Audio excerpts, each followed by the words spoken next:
Sides YouTube channel. Thank you for tuning in. Today I am thankful and lucky enough to have my good friend Walter Chancellor Jr. in the house. What's up, Walt? I'm in the house. You're first in the of house. all. Thank you Yes. for being here. Oh, thanks for having me. Appreciate it. I wanted to start off by asking you a few things about music and how you got started. Okay, basically I started taking saxophone lessons when I was 8. Okay. And we're talking back in 1963. Okay. You know. 8 years old? Yes. What made you want to play saxophone as a specific instrument? Well, I thought it was a cool looking instrument, and a lot of the groups and combos of the day, the Dave Clark Five and all these other groups that were like real popular at that time on shows like Shindig, Ed Sullivan and things like that, really drew my attention to the instrument and just how cool it looked on stage. Right. And it was more of a just a, you know, a visual thing with the instrument. I was like, okay, I don't even have to play this thing. I just stand around with it and it look cool. Right. You know? Who are 3 of your top favorites then? Saxophonists? Yep. I would say first of all would be probably Maceo Parker, as you know, who was in James Brown's band and still plays out and does his thing these days. I listened to him a lot because I was listening to a lot of James Brown records coming up. I would say people like Bill Doggett, which goes back to the 50s. My mom had a lot of those records, and it had a lot of saxophone rock, you know, style type of, you know, joogie boogie kind of styles on the saxophone. And then later came like people like Grover Washington, Ronnie Laws. As I got into the 70s, I started listening to specific horn players that were playing kind of cutting edge, you know, styles of saxophone playing, which was like Ronnie Laws, I would say Grover Washington, Joe Farrow, on and on, just tons. But I would say today, some of my favorite horn players, just from being here in the Twin Cities, is like Kenny Holman. He's awesome. He's awesome. He's like, I call him the nuclear sax player because he's just over the top. And I've had a lot of opportunities and have played with him before. He's a great guy and just super sax player. One of my other sax players, and I'm just talking about my local heroes because these are the people that have made, you know, an impression on me since moving here. Here of lately, in the last 30 years of being here. I moved here in '87. There was Brian Gallagher, who passed away a few years ago. God bless his soul. Awesome sax player, even at a young age. He was just, whew. And David Island. These are people that I just hold high, you know, as players. But you know, in the famed world, I would say some of my influences would be like Charlie Parker, John Coltrane. I started listening to a lot back in I would say early '80s, which was a little late because he died in the '60s, I do believe. But I didn't start listening to him till later because I really didn't understand his style. A lot of the records that I had made contact with, and the records that people turned me on to were records that were more of his spiritual expression and impressions and things like that, but not so much of the things he did in the 50s. So that's what I was drawn to. And then when I started, you know, researching him and getting into different records he did earlier, it, you know, it really put a big impression on me, you know, as to his style. Right on. How old were you when you got your first horn? 8 years old. 8. Oh, awesome. Was it for Christmas? No, it wasn't for Christmas.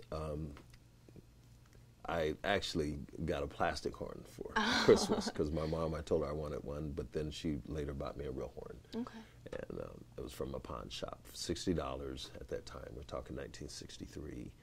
And it was a tarnished horn. It wasn't all shiny like you would see with some of the newer horns, but I was just really wanting to have a real horn. Aren't those the best, though, because they're the most worn in?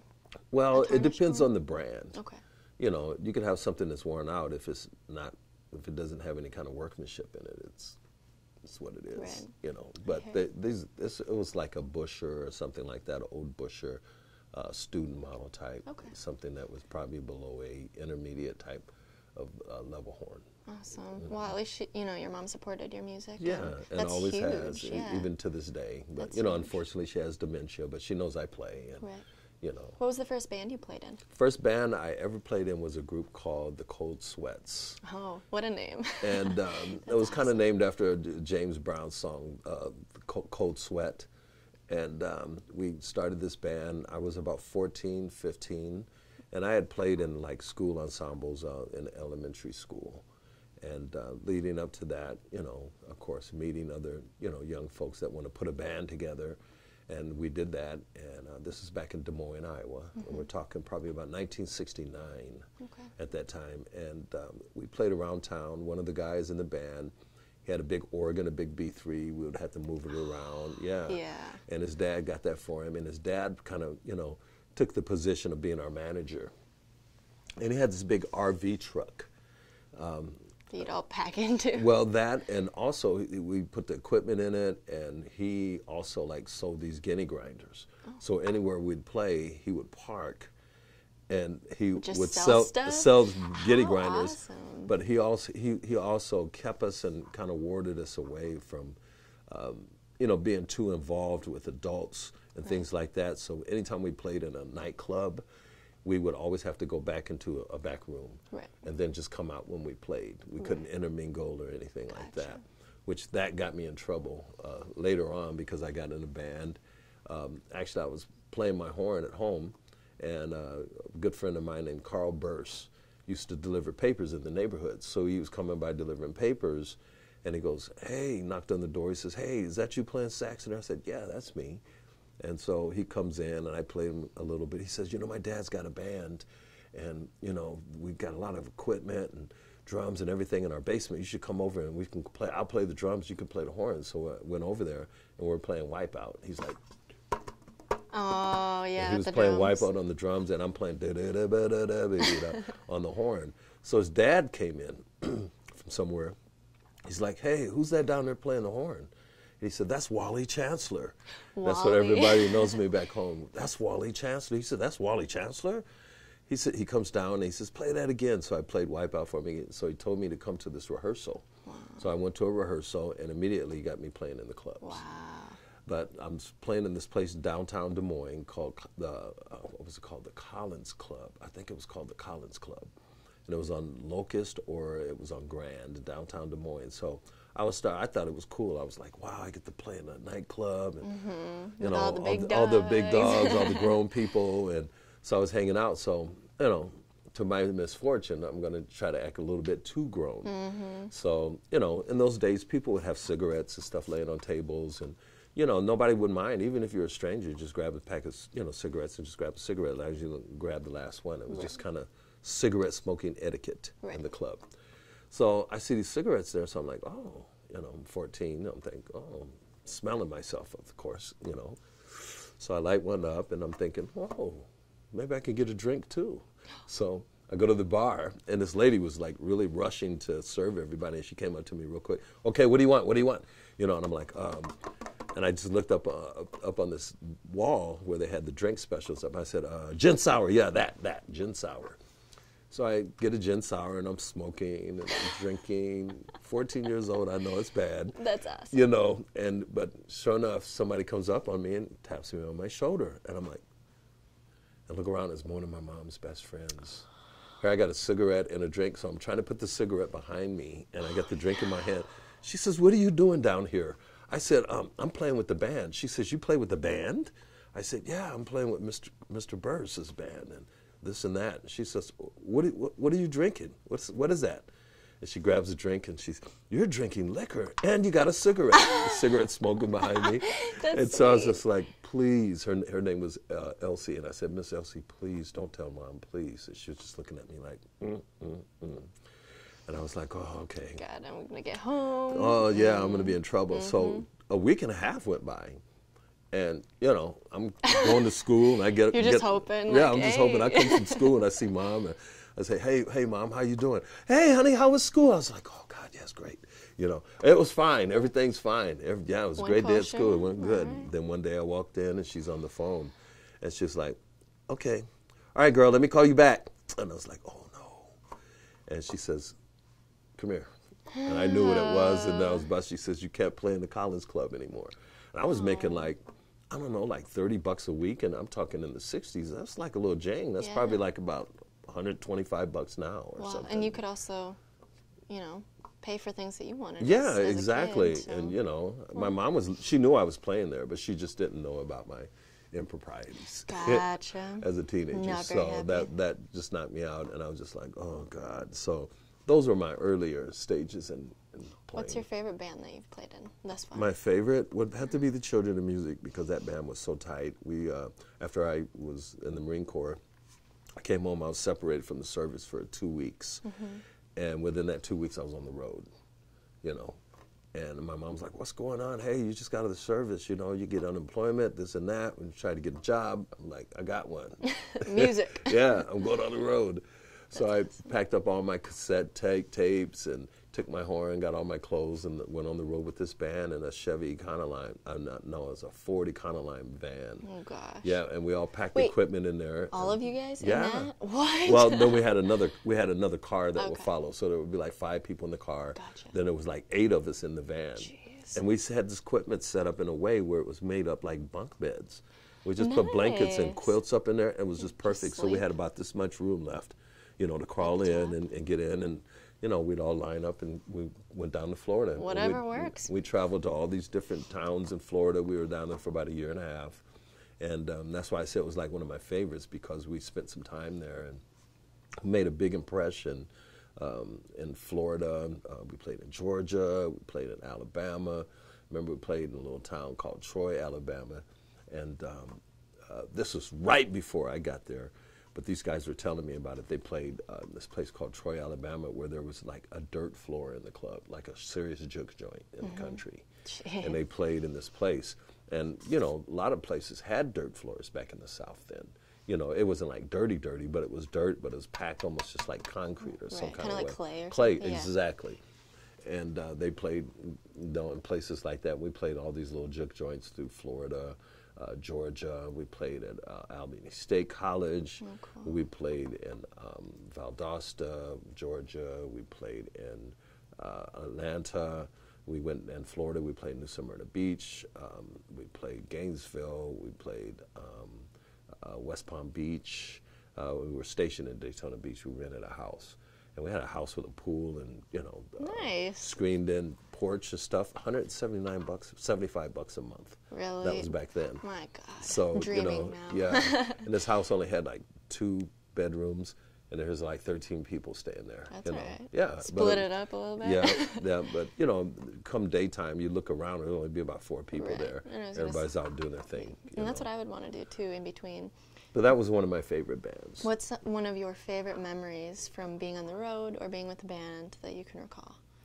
The Favorite happiest, yeah. memories? One of my happiest? Yeah.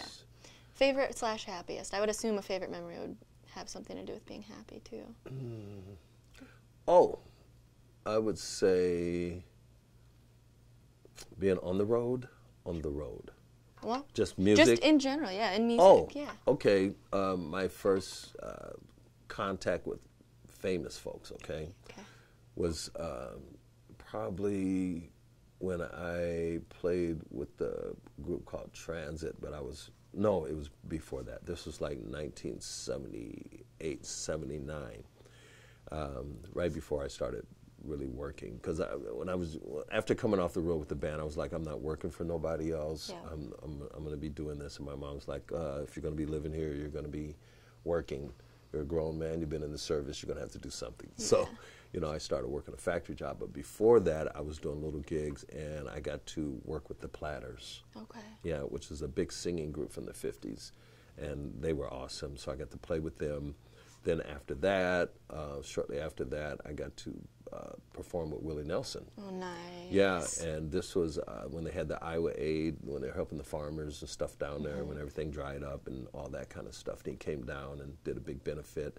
And it was kind of cool because here I am, you know, playing with Willie Nelson, and then I turn on CNN later and I see myself on CNN. Jeez, I was just like, oh, that's wow. cool. You know, so that was probably one of my most memorable moments as it relates, or 2 memorable moments of dealing with people, you know, that were famous or something that really sticks out in my head as being special. So what are some of your biggest accomplishments?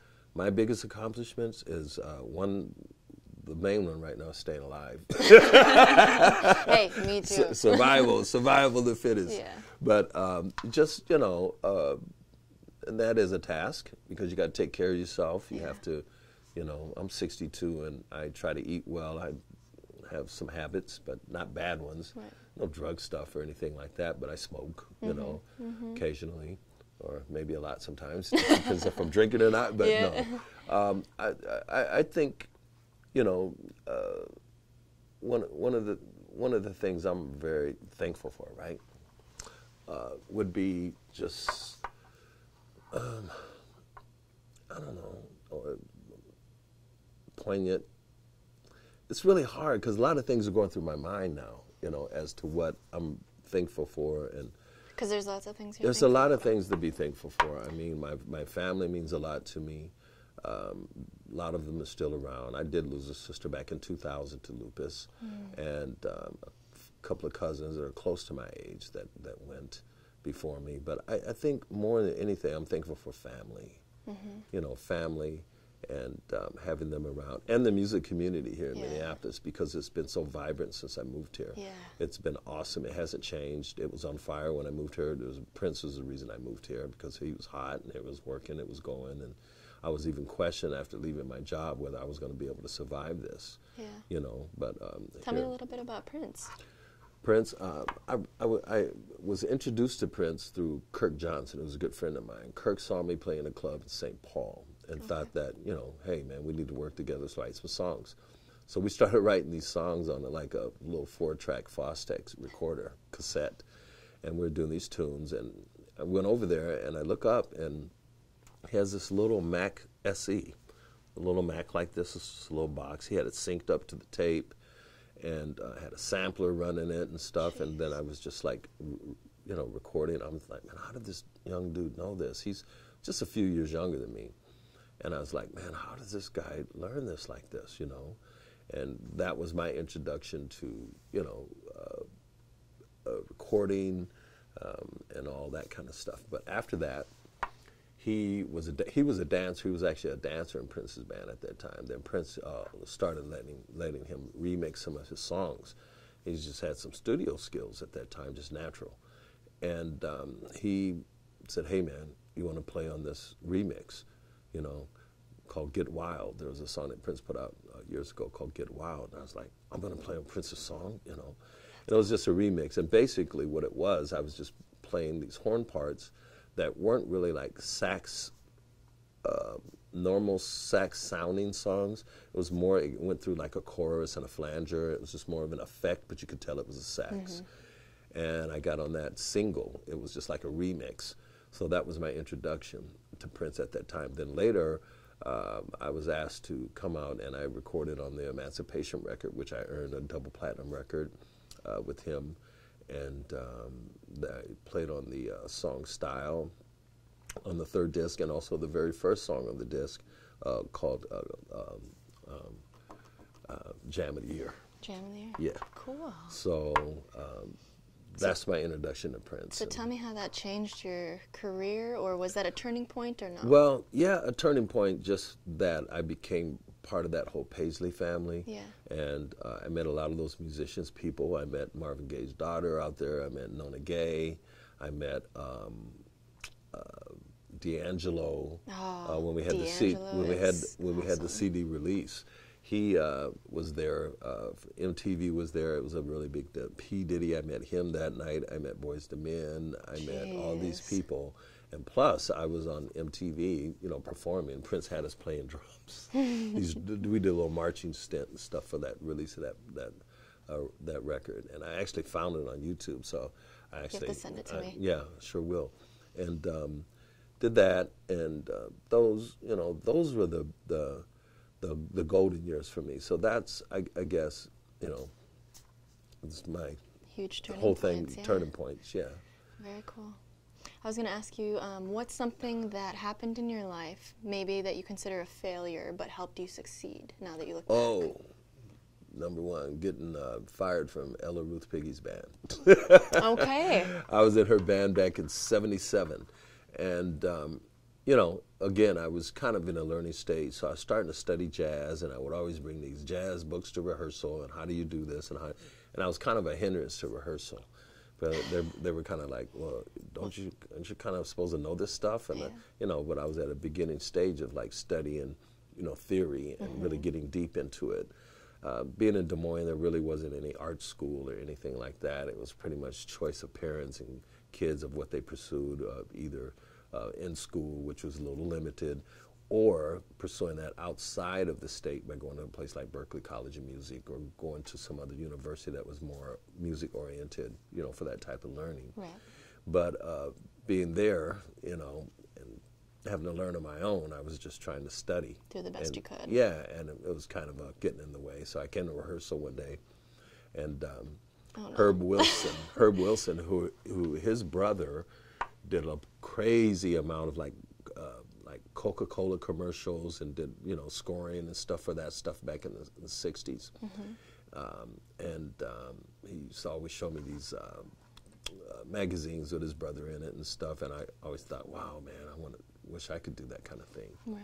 But Herb was the bass player, and I came to rehearsal, and he says, hey, man, he says, I got to talk to you. I got to rap to you for a minute. I was like, what's up? He says, come on in here. And I had my horn. I was about to go downstairs to the rehearsal, and he says, hey, man, we're going to have to let you go. And I was like, what? Let me go? I don't get to play with Ella Ruth. Everybody wanted to play with Ella Ruth Piggy. You know, I cut a lot of teeth with her, you know, performance-wise, and learned a lot about stage and just professionalism and things like that. And I was just like, you know, I'm a 22-year-old guy, and I'm just like, what? You know. How and did I that get in hit my you? I got in my Volkswagen and I drove off, and I just started crying because it really broke my heart, because to play with her was the thing. And for me to work up from nothing after coming off that road and being able to get in a band with her in that town, you know.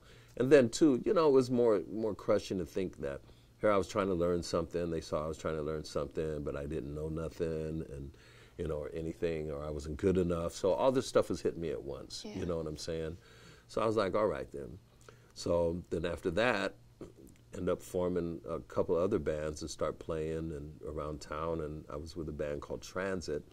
We're a pop top 40 kind of group, and we're, you know, playing a lot of Cyndi Lauper, like the early 80s stuff. We were playing Michael Jackson, Beat It. We're doing Men at Work, you know. We're doing all the good stuff, you know. Even like that song Leather and Lace by, I forget the duo that did it back in the day. But we just had this wide variety of music. We even played jazz fusion songs. So that kind of, excuse me, that kind of brought me about into my own to kind of take charge of my own career and not so much try to ride somebody else's. And personal responsibility. Right, type of thing. exactly. So that kind of turned me around. So then after that, I bought a little, while I was in that band, we were grossing as a group. We were grossing probably close to 150 grand a year. And this is in the 80s. That's great. So that was, you know. You could make that as a band now? I mean. Yeah, yeah, good money. And I was working, you know, in a factory. I'd have to be at work at 5 in the morning. Oh my God. And then I'd work till 3, and it was mandatory 10-hour days there. And on Saturdays, we had to come in. So I worked like 56 hours a week. On Saturdays, I had to come in from 6 to noon. So on my weekdays, we would work. We worked all the time. We worked from Tuesday through Saturday with the music in this band. So I would get out from playing the bar at like 1. And have to be there. And then I get home. By the time I wind down, it's 2 o'clock.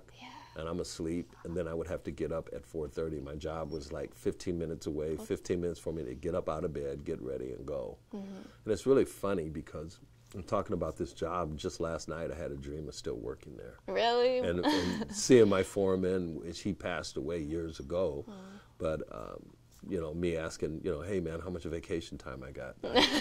I had that. So this job had a big impression on me just because what it did. I never looked at jobs as it was all perception for me that kept me aligned to always be putting the music first. I always look at my job as the second job. Yeah. And then what I did, whether I just played music 3-4 hours that day or a week or whatever, was my, you know, that was my priority. Right. So, you know, my job was always something to fund me, to buy instruments, to sustain me with a home. Well, that's your passion, you know. Right.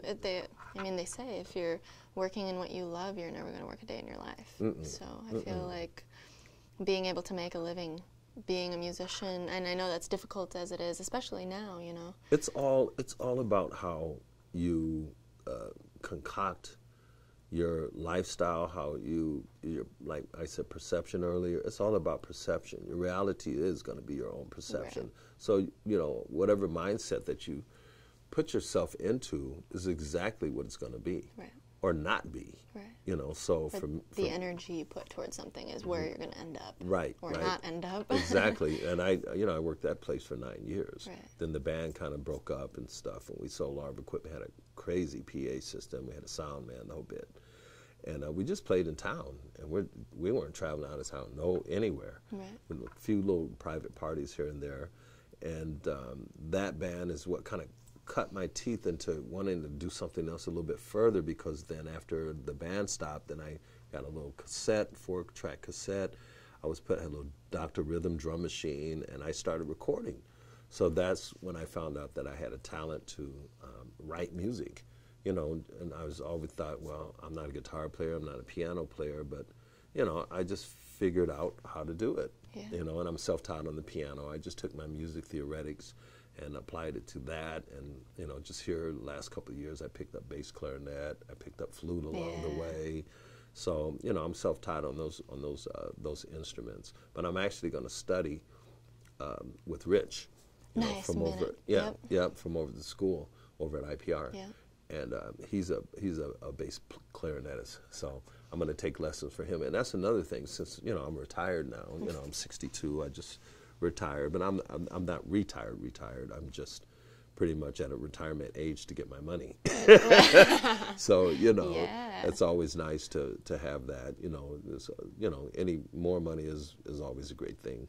So to get a little bump, you know, every month is great. But at this point in time, I'm more in pursuit of other things than retiring from things. I want to study. You know, I've thought about maybe going to school and taking saxophone performance, you know, that kind of thing, or even, you know, some sort of business class. And maybe not so much business, because I can leave that to other people, you know, to do that, because that's their expertise.